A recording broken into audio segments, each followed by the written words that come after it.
physical space, and I'm here with Dave today, who's also a teacher, to talk about our asana of the month, Bhujapidasana. Bhujapidasana is also known as arm pressure pose, or sometimes called shoulder pressure pose, and it's a pose that requires a lot out of your hands, your wrist, your hamstrings, and your groins. So we're going to talk about how to prepare for the pose, as well as the different layers of the pose that you can get into at different stages in your practice. So to start, it's important to warm up the hamstrings. I'm going to have Dave come to a forward fold, standing over onto his feet. So one of the benefits of this posture is it stretches the hamstrings and the groins, almost the same way a deep tissue massage would, where you press your elbows essentially into the backs of your hamstrings to stretch them.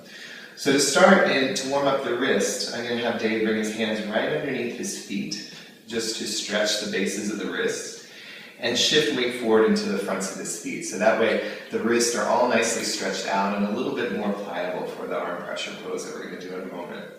And then from here, after a few breaths, just releasing the hands, spacing the feet out, turning the feet out at an angle and sinking down into yogic squat. So malasana, or yogic squat, this is the basic foundation for our Bhujapidasana. It's a big hip stretch. It stretches the inner groins, the adductor muscles, as well as the muscle attachments of the groins. So for anybody with groin pull, hamstring injury, lower back injury, or even just wrist injury like carpal tunnel, this pose might be contraindicated. So from here, to get into the basic foundations, we'll work with the beginner krama. A krama is the stage of the pose.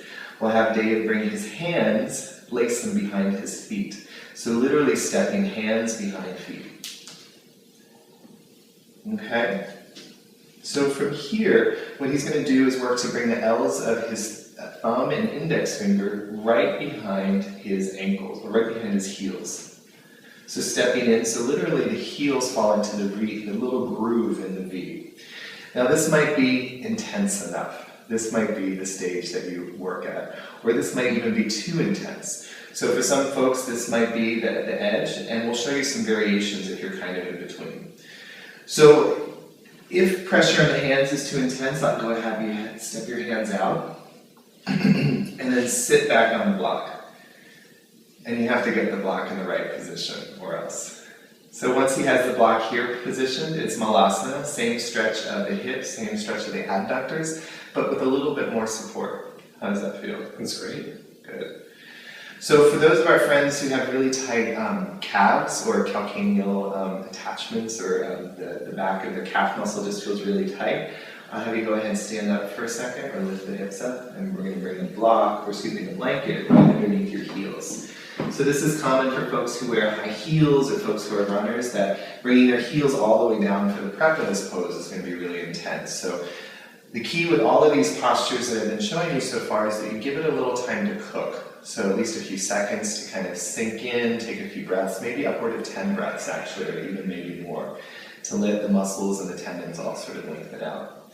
So these two variations that we work for, they're great for beginners. And now we're going to show you some of the intermediate variations of Bhujapidasana. Alright, so starting with malasana, bringing the hands right behind the heels again. Bringing that groove right behind the heels, so fitting the heel bone right into the groove of the thumb and the index finger. And then from here, Dave's going to take a seat.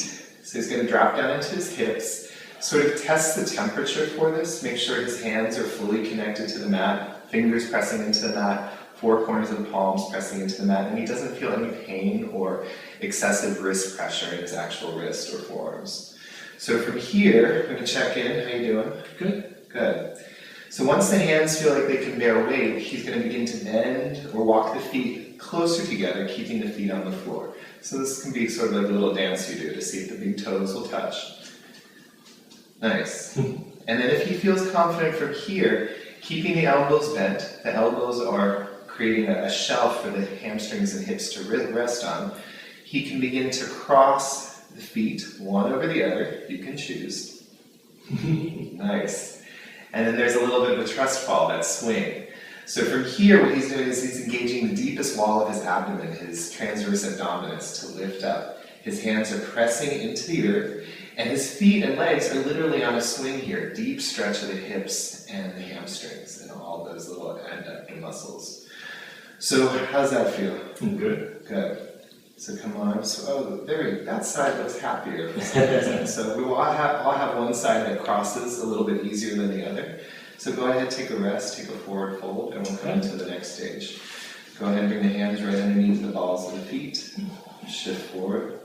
So it's important to check in with the wrist. We do a lot of work with our wrist every day where our hands are like this in a typing position. So to move into the big flexion of the wrist can actually be kind of stressful on the wrist. So we want to make sure that we treat our wrist good, and after we do a pose like that, to counter pose with a pose like this.